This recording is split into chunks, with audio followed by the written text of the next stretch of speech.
Well, okay, so as Duncan said, and thank you, Duncan, for that introduction, my name is Dr. Brenda McPhail, and I study privacy.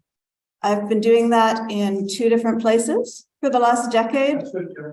I've been the founding and only director of the Privacy, Technology and Surveillance Program at the Canadian Civil Liberties Association.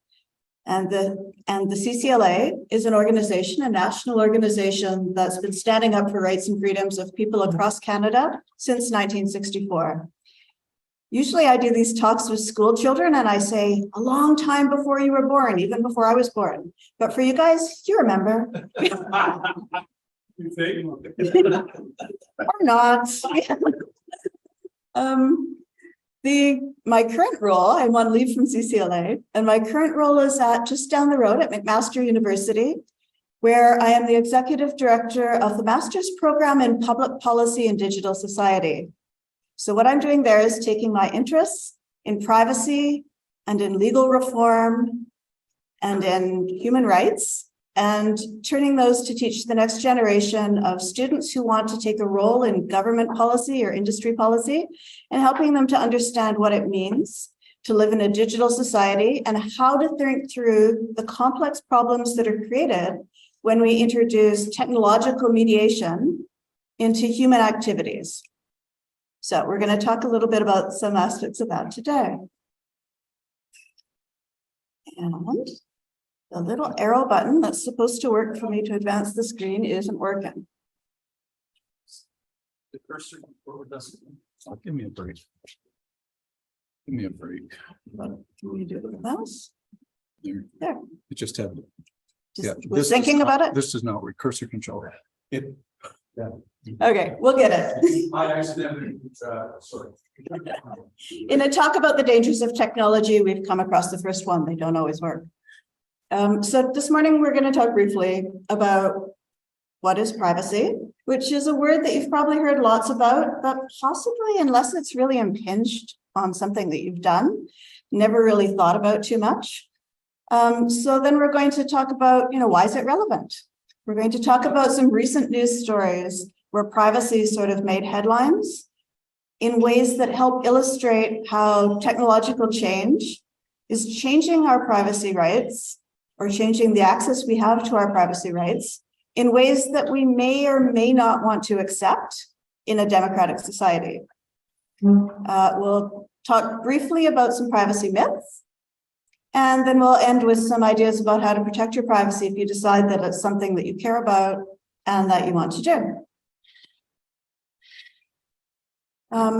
Privacy, we often think about privacy as the right to be left alone, the right to keep secrets, the right to keep people out of our business. And that concept of privacy is really old, 1890, back before, I'm guessing, even this audience can remember. And it was published in the Harvard Law Review by 2 scholars named Warren and Brandeis. The idea is basically, we deserve as humans to have a sphere, a zone, where we can do what we want to do with the people that we care about, and it's nobody's business. So that's a really core, basic conception of privacy. In the information age, the idea of privacy expands to include information about what we do and what we say to those people that we're close to in our life, and how we move about in online spaces.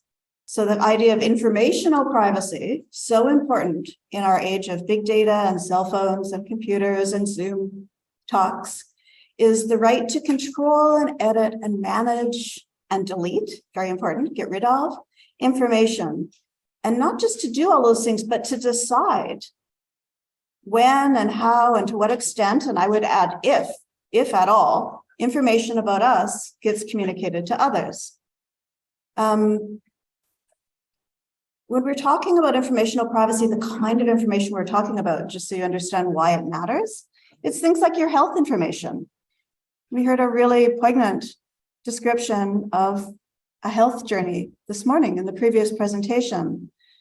Doubtless there are some details and wrinkles of that journey that were not shared and that the individuals involved would not want to share. So health information is one category of sensitive information. that as we do things like visit our doctors online, see a care provider online, is at risk, and that we need to think about protecting. Privacy is also something that happens between one another. It's a gift we can give to one another, or a sign of respect for one another when we respect it. I like this cartoon, and the little grandson saying, "I like that video of you dancing, Grandma, you're funny." And Grandma goes, "Can you read it?" "Yeah, I'm reading." Because I don't think if the people in the back can read it. Yeah. So the little boy is saying, "I like that video of you dancing, Grandma, you're funny." And Grandma looks a bit shocked and says, "You saw it? Where did you see it?" And the little boy says, "Oh, it's on the internet." And Grandma's, "What? It's on the internet?" And the boy says, "Yeah, some kids at school showed it to me. My teacher likes it too." So the story in this cartoon is, Grandma did something fun with another one of her grandkids who recorded it probably on his or her phone and popped it on the internet. And then another grandchild has not just found it himself, but seen it at school, where all of his friends and his teacher have seen it too. And that's a really good, funny little snippet that gets at a real issue, which is that in the age of cell phones and instantaneous recording and YouTube videos and streaming, it's entirely possible that information about us as we go about our business, even in private spaces, has the potential to end up online unless we respect one another's boundaries. So the grandkid in that situation should have said, "Hey, Grandma, this was really cool. I love the way you dance. Can I put it up so my friends can see it?" Clearly, that didn't happen. The definition here, privacy as a dynamic process of negotiating personal boundaries in intersubjective relationships, is very academic-y. But really what it means is we need to ask one another. We need to make sure it's okay before we put things online about people. And part of privacy is understanding that it's a relational concept. It's something that we can share amongst ourselves or that we can take away from one another. Just this morning, I had 2 people let me know that photos were being taken, that this was being recorded. That's the right way to deal with these situations. That's giving people a choice. It's allowing them what we call meaningful consent, which is a very important concept in privacy law. The fourth sort of way to think about privacy is as a social good. So in our legal system, and I think in our mental systems and our conceptual systems, we often think about privacy as an individual right, an individual value. It goes back to that keeping me to myself. But privacy is also a social good, and that starts to come from that, idea of something we share. It's something that's necessary for the functioning of society, and which is interconnected with other fundamental societal characteristics. I always talk about privacy, and it was mentioned in my intro even. I talk about privacy as a gateway right or an enabling right, because when you think about it, your right to free expression is your right to speak and be heard in public and quasi-public spaces. But you may only be willing to exercise that if you know your audience. You might want people in your club to know one set of information about you. You might want your close family and friends to know another piece of information about you. And you might want the government to know a completely different set of information about you. And what privacy does is allow you to pick and choose what goes to what audience. You can't really have a genuine right to free expression unless you have that control over the information. So that's what I mean when I say privacy is an enabling right. Having the right to privacy protects your ability to control information about you in ways that protects your free expression. The same goes for freedom of association. We've just been through a fairly tumultuous time in Canadian society, and people on all sides of the issues of the day wanted to stand up in the streets and let their support or opposition to government policies be heard. If you know that you're being watched, if you know you're being surveilled, if you think that it's CSIS, our spy agency, doing it, you may be less likely to put yourself out on the line to stand up for something you believe in. If you know that that surveillance can't happen because we have laws that protect you, you might be more likely to do that. So again, privacy is the right that protects your ability to associate freely and engage in political dissent in whatever side of the spectrum you feel appropriate to do that. So that's what we mean when we say privacy is a social good. The last sort of really important right that gets protected by privacy rights are equality rights, because increasingly in the age of big data, we've got companies and governments running algorithms that basically sort people into categories. They say, okay, you're male and you're above a certain age and you're likely in a certain income bracket. And so we're going to advertise luxury cars to you because we think that you are like you're likely to be stable financially. You're professional people who have had, the opportunity to accumulate wealth, and therefore we're going to give you the opportunity to buy luxury cars.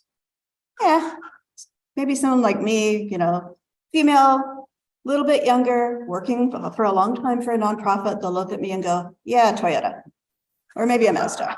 We're not going to advertise the Lexus to her. And that probably doesn't matter that much to my life, because if I happen to have a windfall and want to go buy a Lexus, I can go find one. It's different if those automated decision-making processes are about something more important, like whether or not you get health insurance, whether or not you qualify for a mortgage, whether or not you have a rental application that's accepted.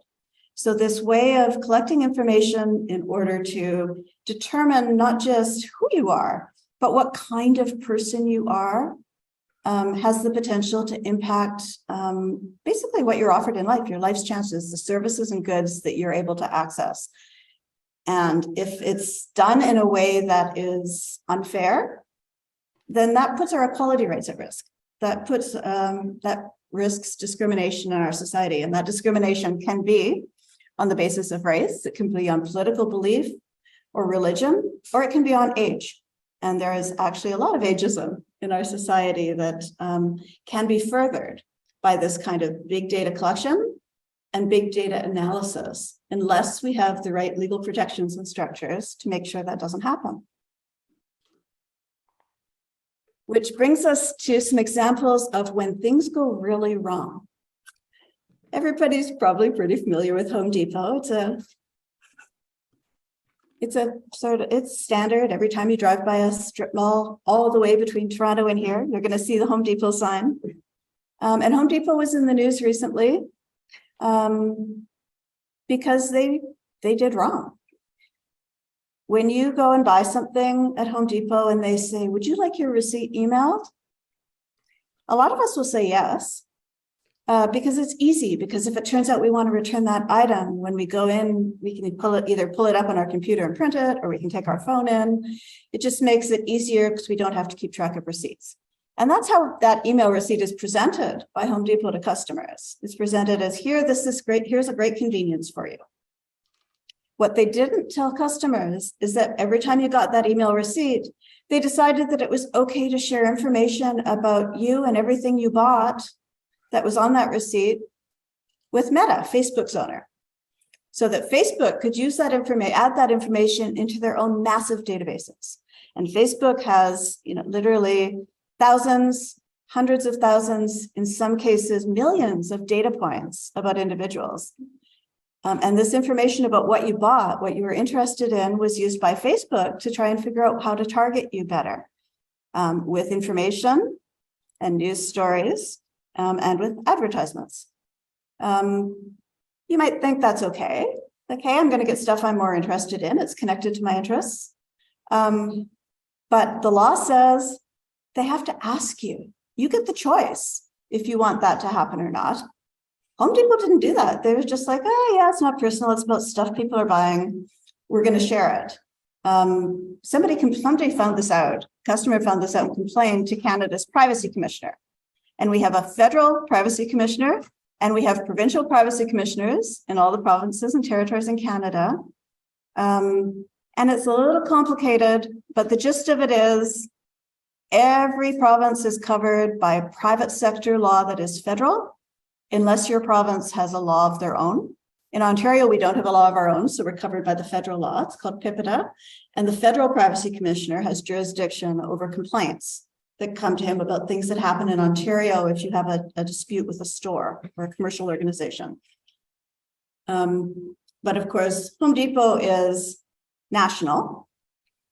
So those privacy commissioners that have their own provincial laws, which are Quebec and Alberta and BC, also often weigh in on these investigations in an attempt to make sure that everybody across Canada has the same protections, regardless of which law. So they did this joint investigation and they basically said, Home Depot, you broke the law.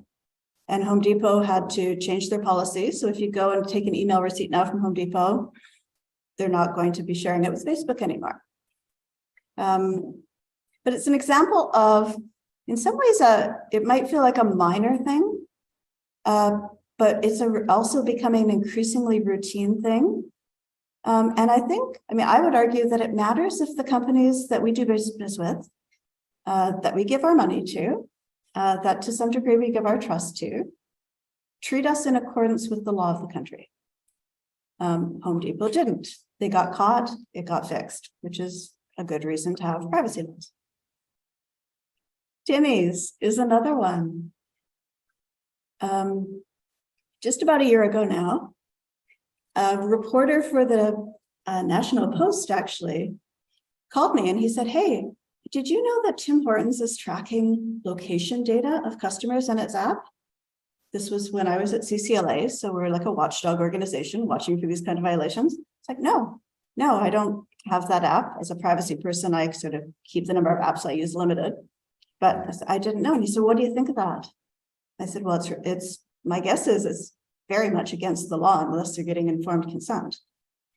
So he said, oh, so you think I've got a story? And he went off and he investigated and he published a story a really good story that resulted in an investigation again by the Privacy Commissioner of Canada and the provincial commissioners. And what they found is that in the app that Tim Hortons sort of markets to people as, hey, you can order your double ahead of time. So when you go there, it'll be ready for you. And which in their minds, they think, hey, if we can give people ads for Tim Hortons periodically, it'll make them more likely to come to Tim's when they want their coffee instead of going to somewhere else. That app was actually involved in location tracking. Not just tracking of you, like it didn't just, if you had the app, it didn't just know when you were in Tim Hortons.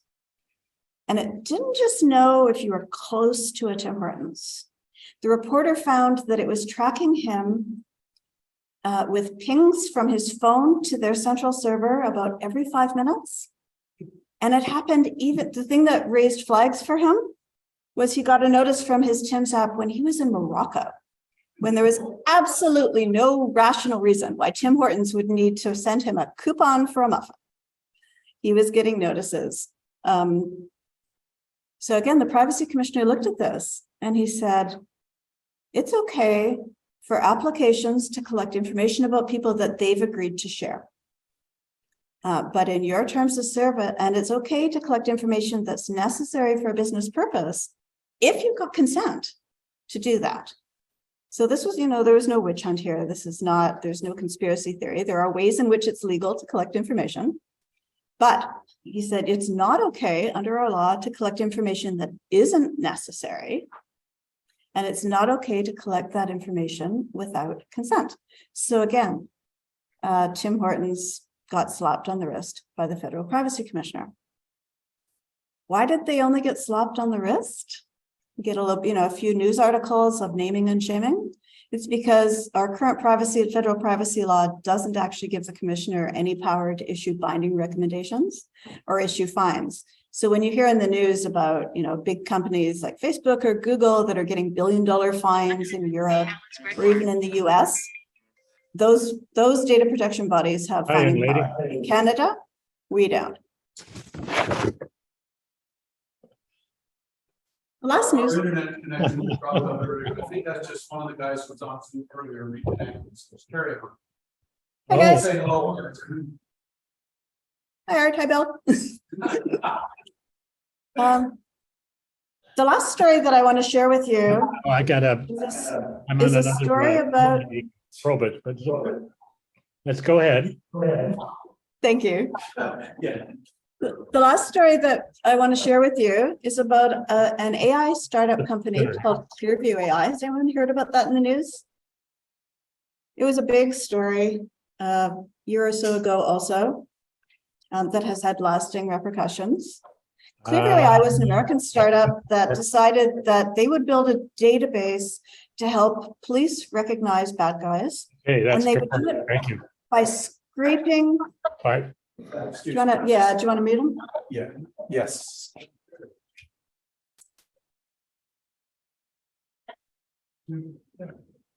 There.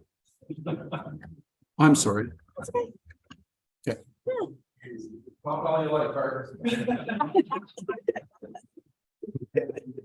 They decided that they would do this by sending bots out over the internet, to get pictures of people. So people who have pictures on Facebook, people who have pictures on LinkedIn, people who have pictures on Instagram, people who have their own little websites with photos from the family reunion, images online. They sent their little bots out, trolling around the internet, and they collected billions of pictures of people's faces, and they put them in a database, and they created an algorithm, a matching algorithm that police could use to match to their own mugshot databases. Yes. Or that they could match to things like video footage from a convenience store robbery or gas station robbery. They created this massive database. They essentially put everyone who's ever posted a picture online into a perpetual police lineup, not just here in Canada, not even just here in North America, but around the world. And then they went out and they tried to market the software to police as a cool way to catch people, catch criminals. And they didn't do it by going to the chiefs of police and saying, hey, we've got this great new tool for you, because they knew that the chiefs of police are smart enough and savvy enough to understand that there are laws that apply to the technologies that they are allowed to use in a democratic society. There are ways that we balance the ability of police to do investigations with the rights that we all have. And in a society like Canada, we've struck a really careful balance where police get the discretion they need to do investigations, but people's fundamental rights are also protected in a lot of ways. And we could talk about whether that balance is right, but it is a careful balance. Clearview AI went to the cops on the beat. They approached cops at things like trade conferences. And they went to the lower level people and they said, hey, we got this cool thing that's going to make your job easier. And we're going to give it to you for free if you want to try it. More than almost 40 police forces across Canada picked up on that offer. It was used for almost 84 investigations before the New York Times broke a story that basically said somebody needs to be looking at whether or not this software is reasonable, whether or not it's lawful. Another complaint filed with the privacy commissioners, and they made what is one of their strongest judgments ever. They said, essentially, not only was there no consent for the images, they sent their little robots out to scrape the internet, even on sites that had terms of service that said they weren't allowed to do that. So even on sites where you think the company that you're sharing the information with is protecting you, Clearview ignored that. They just took the information. The privacy commissioner said, okay, so clearly all this information was collected without consent. So that alone is bad, but it's also being used for an improper purpose. The fundamental purpose of this software is actually a form of mass surveillance, because again, it's putting everybody who ever posted a picture for any reason or had somebody else post a picture of them, because we don't always put up our own pictures, in a police lineup for the global law enforcement bodies to use. So the commissioner said, go out of Canada. They said, police forces in Canada, you are not allowed to use this software. And there were a whole series, and what was funny is there were a whole series of police forces who stood up and said, we never used Clearview. And then somebody from down the chain said, I did. And the police force, so then the chiefs had to say, all right, we used it, but I didn't know, and we're not going to do it again. So there was this huge and fairly consistent scandal over a period of a few months where this more and more information came out about the ways this technology had been used completely unlawfully by those who are tasked and paid to defend the law and to defend public safety. So those are just sort of three stories and ways in which, if we don't think seriously about privacy and how new kinds of technology, whether it's email receipts, whether it's apps to order coffee, or whether it's something like a facial recognition program, have the ability to change the balance between us and the companies we deal with in favor of the companies.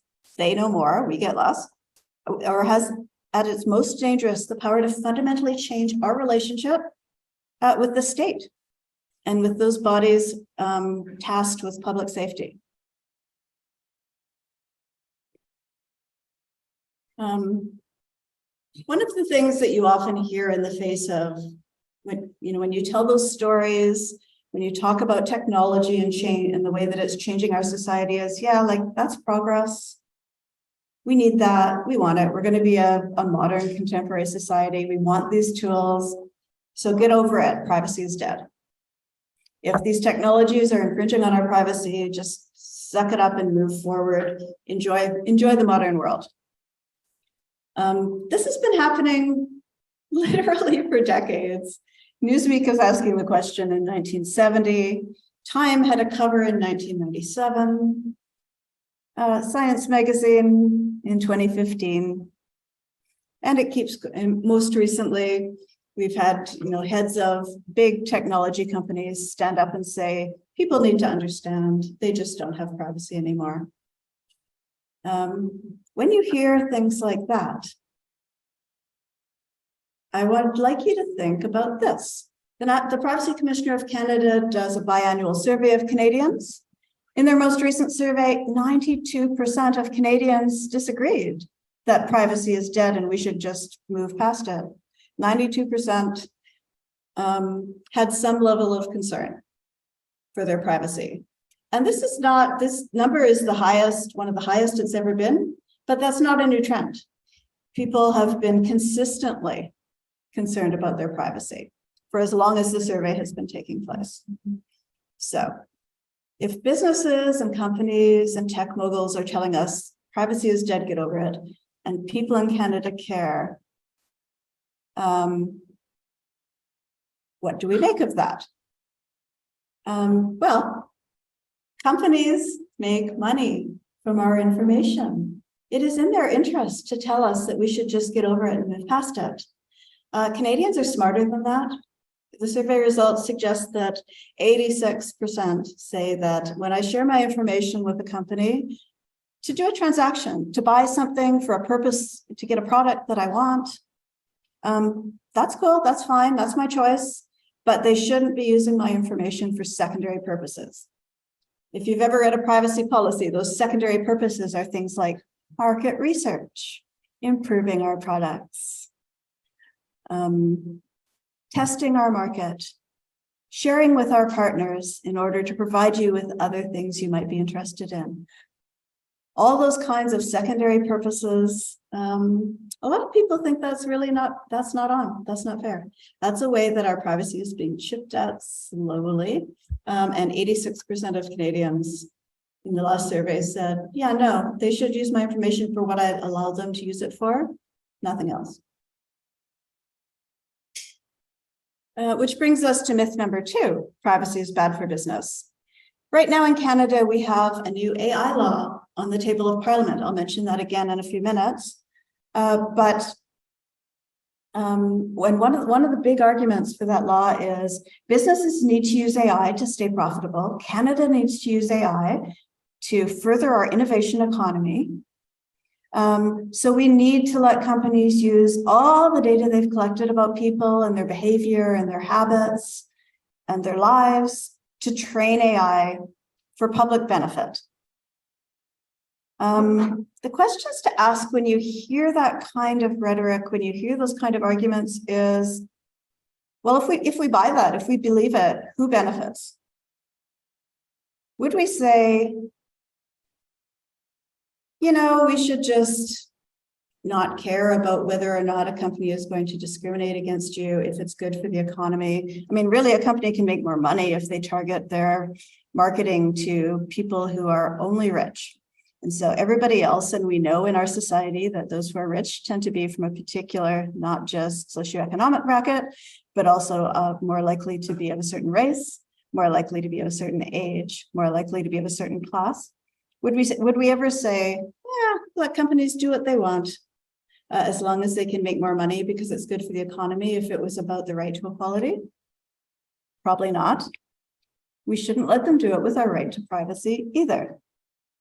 If we believe that our privacy is a convenience that we should be asked or required to trade away for some trivial benefit, like a ad for shoes I want instead of an ad for shoes I don't, in the end, the group in society that benefits the most from that are the companies who are convincing us to buy that argument in the first place. Apple. I put Apple up on the slide, and their 2.87 trillion market value as of yesterday, as an example of why this argument that privacy is bad for business is nonsense. Because Apple is known in the tech world for having policies that are the most privacy protective for people.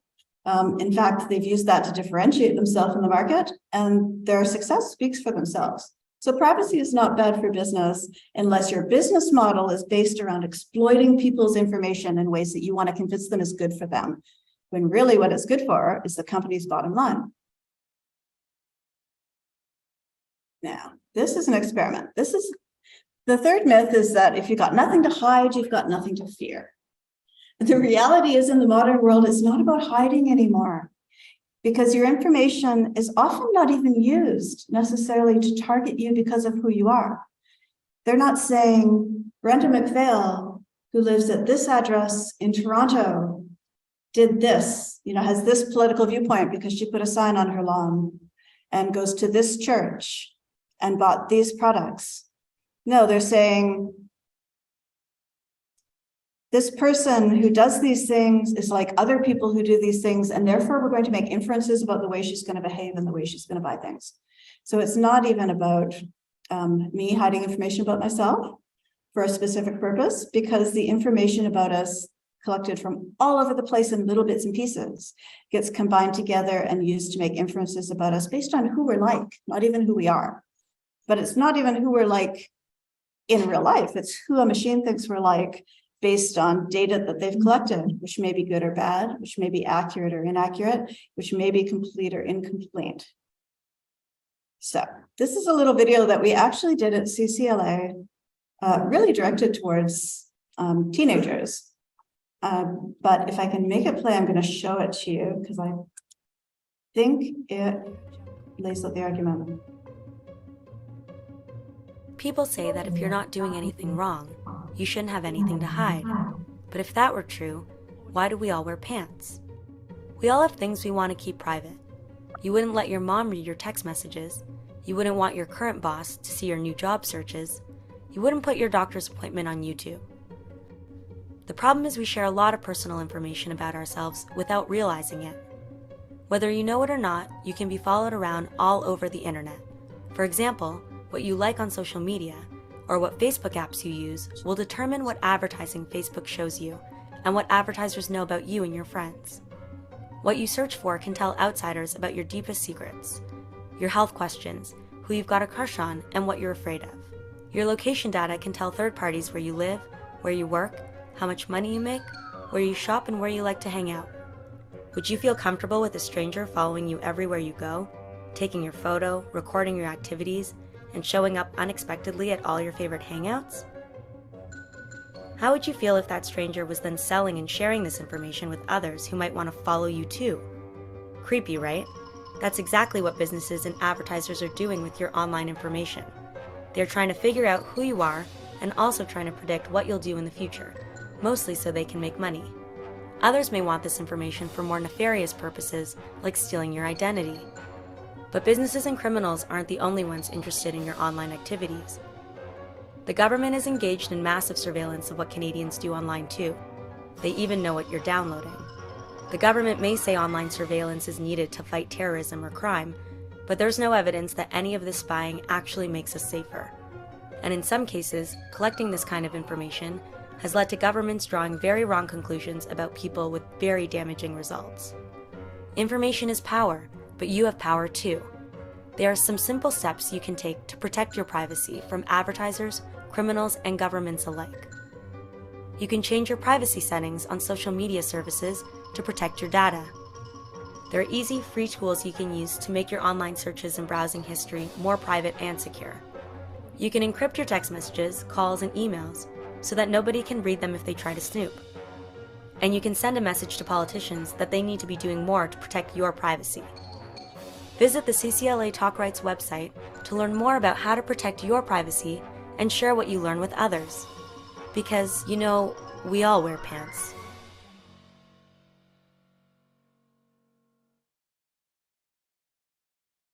So it's a little simplistic, and you can tell with some of the points that it's aimed more towards young children or younger children.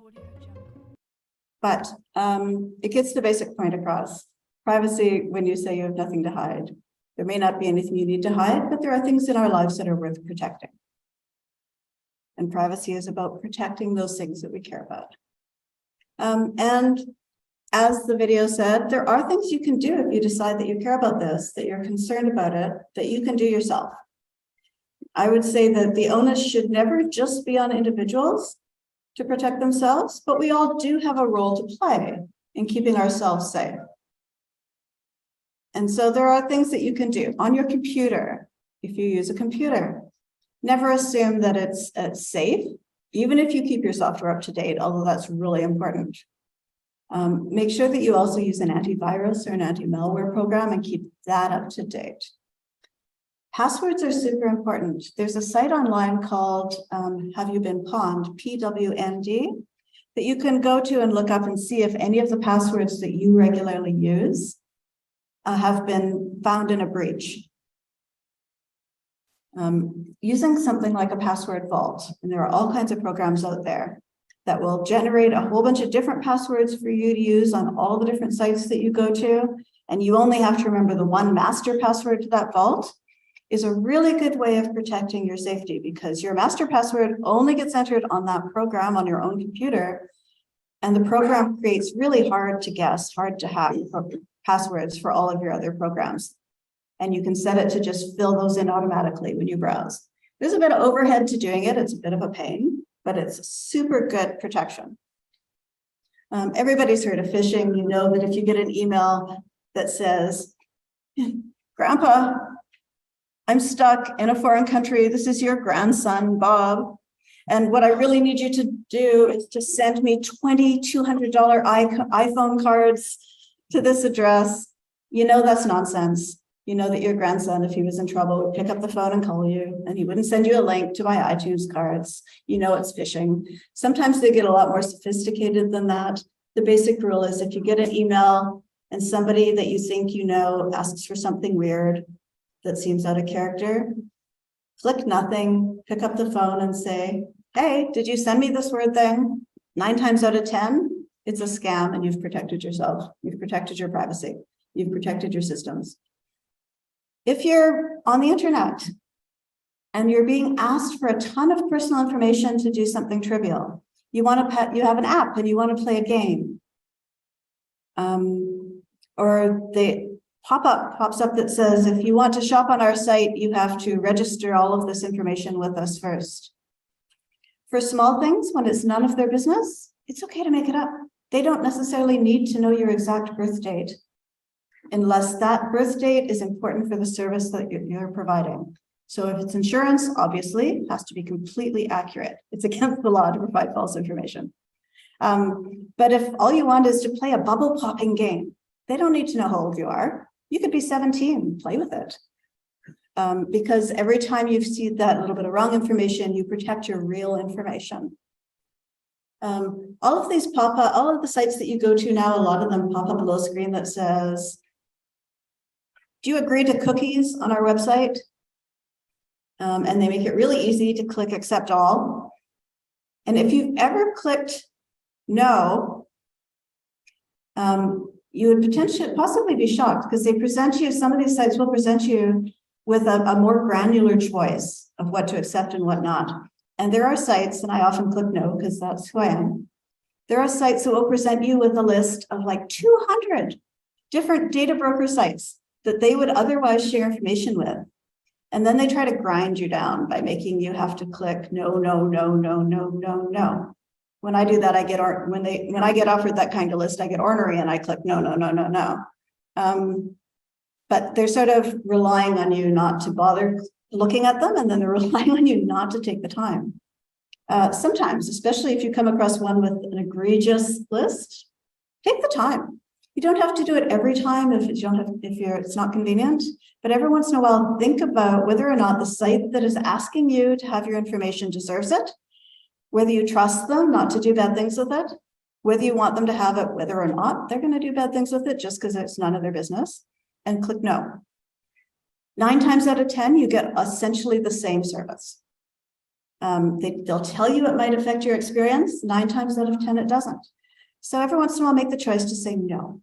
It's a really simple 10-second thing you can do to protect your privacy. On the slide, I say if they ask you to agree to cookies, think of your diet.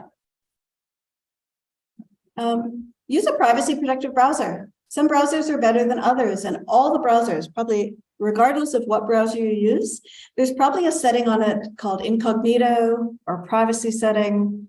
It's like one little click, and it tells the company that when you're browsing, it's not okay to keep track of the chain of places you go.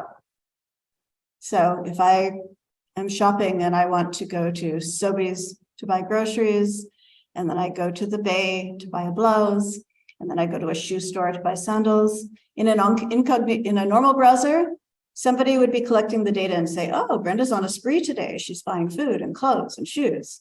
In an incognito browser, that information gets separated. So the company that I buy the shoes from knows I bought the shoes, but the company I bought the groceries from doesn't know, which for me works because they don't need to know.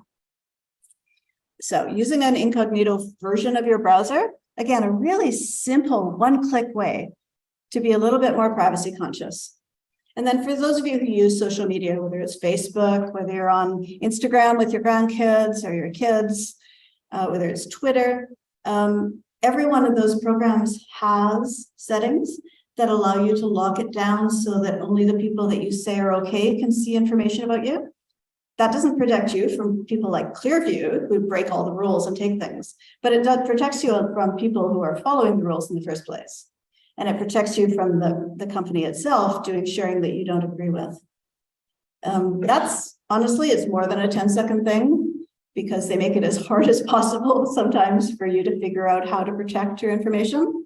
But if it's an application you use a lot, like if you spend an hour a day on Facebook catching up with family members in distant places, it's worth spending 15 or 20 minutes once to go through your privacy settings and say, hey, I only want people I've designated as friends to be able to see my stuff. And I want to click this button that says, my friends aren't allowed to share my pictures with their friends. Really simple thing you can do to limit the information about you that's out there in the world, that's in your control. And there's so much that's not in your control that I think it's important to know and make use of the things that are.